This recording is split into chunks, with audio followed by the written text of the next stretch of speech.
And I don't know, do you have to pay to use NightCafe? I do pay to use NightCafe. Yeah. It is a so I can go like maybe I think it's like $50 and I get 700 credits. Yeah. And then I use those credits to it prices it out at the very end of whatever before I hit the start button per se. And with NightCafe, two things. I'm gonna get back to what you just said. Well, on that, with NightCafe, what they've expressed is that if you make an account, they'll give you 5 free credits every day, right? Ooh. Cool, awesome, great. You can farm that for days.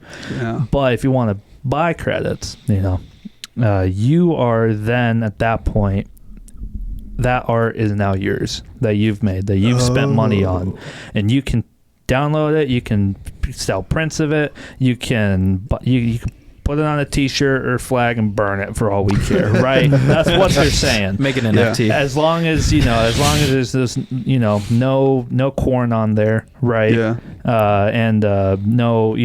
Nothing bad, right? Sure. Yep. Be a good person on here, no right? murder. That's a lot. No, yeah.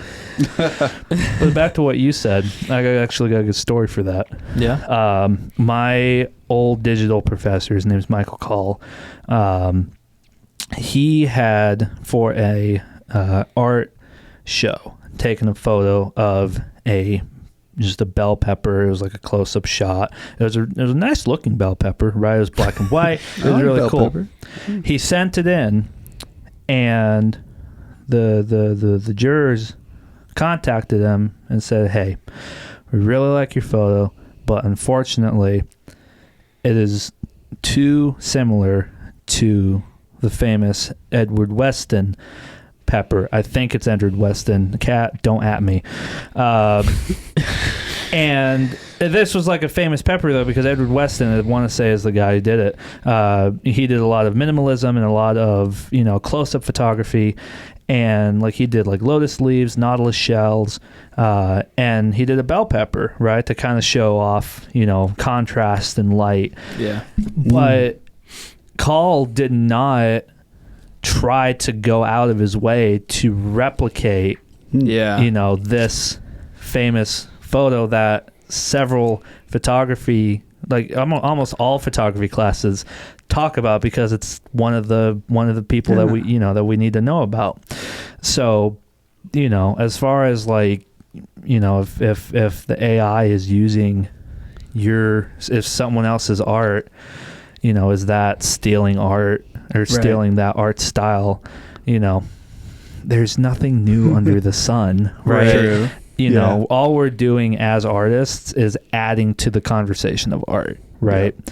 Which is something that I'm trying to figure out with like my artist statement, because like we've said, the AI stuff is not new, right? Right. Like the one Down the Rabbit Hole did a really good video on this. It was like an hour and a half video on the Deep Blue was the chess bot, right? And the whole history behind that. Like that's one of that was at the time was the one that was, if Terminator crap and whatever, like that was it was going to be Deep Blue, right? It was going to be Deep Blue. That's what was going to kill us, was the chess bot, right? Yep. So this isn't a new point of conversation. It's just now it's gotten into the art world, and so we're having to figure out, is this a tool that we're using, which I believe that it is. Is this are we just giving up control and just letting this robot kind of just tell us what art is? Isn't that what Hollywood is, though? It's like Hollywood's like, hey, this is a movie. Like, this is a movie. Like, you'll watch it and you'll like it. Like, oh, I don't know if I really like it, but I definitely, it's like that's what keeps getting spit out. It's like, you're not making that's movies. The Family Guy, Breaking Bad is the greatest TV show ever, right? Yeah, we don't have to make any more now. I will tell everybody about Breaking Bad, right? It's like, have you heard of Breaking Bad? You should.